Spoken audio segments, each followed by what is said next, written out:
So ayun guys, nagluluto pa ako ngayon ng puset. Inuna ko muna yung sibuyas sa kabawang. So ayan, hello sa mga waray dyan. Please share my YouTube channel, like nyo na lang din at saka subscribe nyo po. So ayan, inuna ko na ang sibuyas at saka yung bawang pagluto. Ang sunod na ilalagay ko naman, syempre yung pusit. Mama, tapos na ko. Ayan.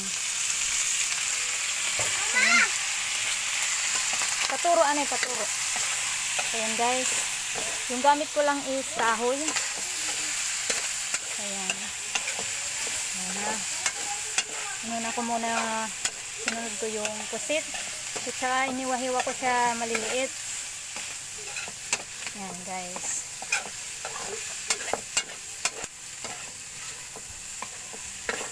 Please subscribe and follow yung YouTube channel. Like nyo na lang din at saka share yung mga video ko. Ayan. Tapos na. Lalagyan ko siya ng siyempre yung paminta. Pamintang durog. Mama na tuma?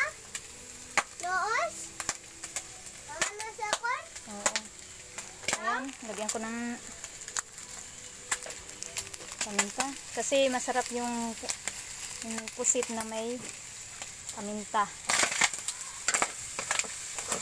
Mabango siya guys. Mama, Susunod ko naman yung bye now. pagpa... So ayan. Susunod ko naman yung dahon. Ayan guys. Kasi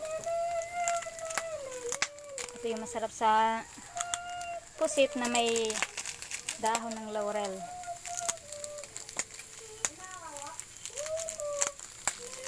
Ayan. Lagyan ko na siya. Siyempre hindi mawawala yung tuyo.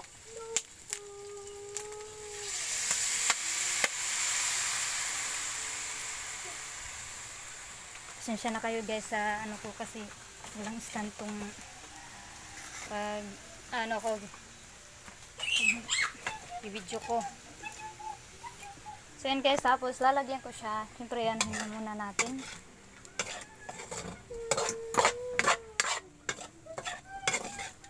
Ayan, mikos-mikos tayo guys. Mikos-mikos. Yan.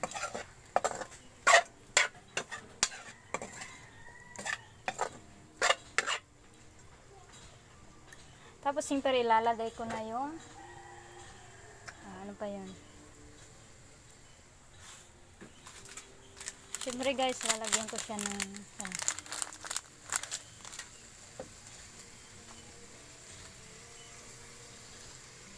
lagyan ko siya ng gata.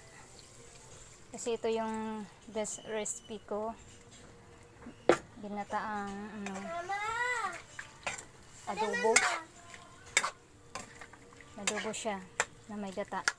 Siyempre, hindi mawawala yung ang ating pusit para maging maitim. Hindi ko alam ang tawag sa ibang lugar nito, pero ang tawag dito sa amin ata yung pampaitim. Ayan mga guys. So, ayan mga kawaray. Yan ang pagluluto ko ng pusit. Mama, ngayon daw ako. Pinubring luto. Ngayon!